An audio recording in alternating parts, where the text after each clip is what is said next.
Joining us, Bonnie Drucker, there at State Police HQ. Bonnie, what do we know about Ayla's blood in the basement? Okay, here we are at police headquarters, Nancy, and we are hearing reports that there was a cleanup of the blood. Of course, we have asked police this, and they will not confirm that. Now, there have been reports out there that Ayla is dead, and according to police here, they are saying that is inaccurate, irresponsible, and unattributed. I was asking you specifically about the blood. I don't need anybody's rife speculation. I don't care what people think. I want to hear about the evidence, Bonnie. I want to hear about the blood. I know it's Ayla's blood. Maine State Police have already confirmed that to me. My concern is it's also somebody else's blood mixed in. But what I want to know right now, according to multiple reports, Bonnie Drucker, the blood is not just spatter. It's evidence of a cleanup. In other words, if you take a wash rag and you dip it in paint and you run it along the wall, you can tell you've used a wash rag. You can tell the mark you leave indicates what you've done. Was her blood part of a cleanup? That's my question. Yes, Nancy, we understand, according to reports, that her blood was part of the cleanup, and there's a possibility that there was someone else's blood as well part of that cleanup. Police are not confirming that, Nancy. Joining us there outside State Police headquarters, Bonnie Drucker.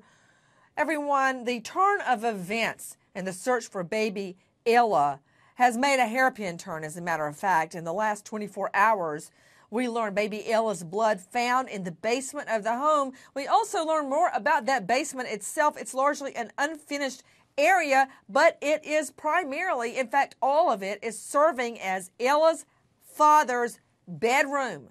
The whole area is his bedroom. That is where the blood was found. Back to Bonnie Drucker standing with us at State Police HQ. Bonnie, where in the basement was the blood, and what have you learned from investigating around the outside of the home?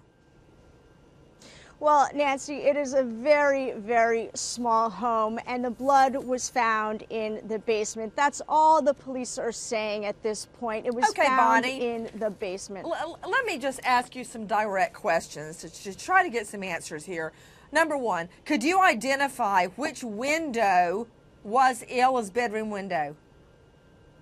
We could not identify that. Could you see the sides of the home? Did you see the sides of the home? Yes, we saw the sides of the home. How high up off the ground were the windows? About 5 feet. About 5 feet. So for someone to get in a window like that, you'd basically have to use a ladder to get in. Did you notice any sources of light? Were there security lights on the outside of the home by chance? Oh, no, absolutely not, Nancy. No. Okay. No security And on the sides and to the back of the home, is that where people park cars? Would people normally be walking around on the sides and the back? So that would not be unusual. I'm hearing in my ear now, joining us along with Bonnie Drucker is spokesman for the Maine State Police, Stephen McCausland. Mr. McCausland, thank you for being with us. I guess I should say, officer, you say that there has been a lot of inaccurate reporting, that nobody within the Maine State Police is saying that Ayla is dead. Explain, sir. Just what you said, Nancy. That is not terminology we've used. It was an unfortunate report out of a Boston TV station last night. We quickly clarified that with our own news release, saying that was inaccurate, irresponsible, and unattributable, and we stand by that. Our hope from day one is that we'll be able to locate baby Ayla safe and return her home. Obviously, as the days grow to weeks, and now in our 7th week, our concern grows, but our hope is still there. You know, Stephen, that is our prayer as well, that baby Ayla come home alive.